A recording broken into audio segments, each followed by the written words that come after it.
আসসালামু আলাইকুম। গতকাল রাউন্ড ৩২-এর খেলায় নরওয়ে আইভরি কোস্টকে হারিয়ে রাউন্ড অফ 16-এ চলে গেছে। তারপর ফ্রান্স সুইডেনকে হারিয়ে চলে গেছে রাউন্ড অফ 16-এ এবং আজকের সকালের খেলায় মেক্সিকো ইকুয়েডরকে হারিয়ে রাউন্ড অফ 16-এ পৌঁছে গেল। মেক্সিকো ইকুয়েডরের খেলায় মোটামুটি যথেষ্ট হাড্ডাহাড্ডি হয়েছে। ২ দলই খুব ভালো খেলেছে, কিন্তু ইকুয়েডরের জন্য ব্যাড লাক, তারা গোল করতে পারেনি। কিন্তু মেক্সিকো খুব যথেষ্ট ভালো খেলে এবার মেক্সিকো খুব ভালো খেলছে। অবশ্যই খুব ভালো খেলছে। ভালো খেলে তারা রাউন্ড অফ 16 এ পৌঁছে গেল। তারা চমৎকার ২ টি গোল করেছে। এবং ফ্রান্সের খেলাটা বলতে গেলে এক প্রকার ফ্রান্স সুইডেনকে উড়িয়েই দিয়েছে। ৩-০ গোলে হারিয়ে দিয়েছে।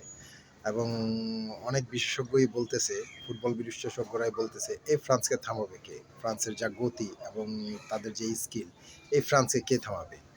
অনেকেই বলতেছে হয়তো ফ্রান্সকে থামানোর জন্য একটি দলই আছে, তা হলো স্কালোনির আর্জেন্টিনা। দেখা যাক আর্জেন্টিনার সাথে মুখোমুখি হলে কি হয়। এবং নরওয়ে কাল জিতে পৌঁছে গেছে রাউন্ড অফ 16-এ। ব্রাজিলের সাথে দেখা হবে। নরওয়ের একটি রেকর্ড আছে, সেটা হলো ব্রাজিলের সাথে তারা কখনো হারেনি। ইতিমধ্যে তাদের সাথে ৪ বার দেখা হয়েছে, একবারও নরওয়ে কখনো ব্রাজিলের সাথে হারেনি এবং ব্রাজিল কখনোই নরওয়ের সাথে জিততে পারেনি। তো ব্রাজিল কি ভাঙতে পারবে তাদের এই লজ্জার রেকর্ডটি, নাকি নরওয়ে তার রেকর্ডটি অক্ষুণ্ণ রাখবে? দেখা যাক। ধন্যবাদ।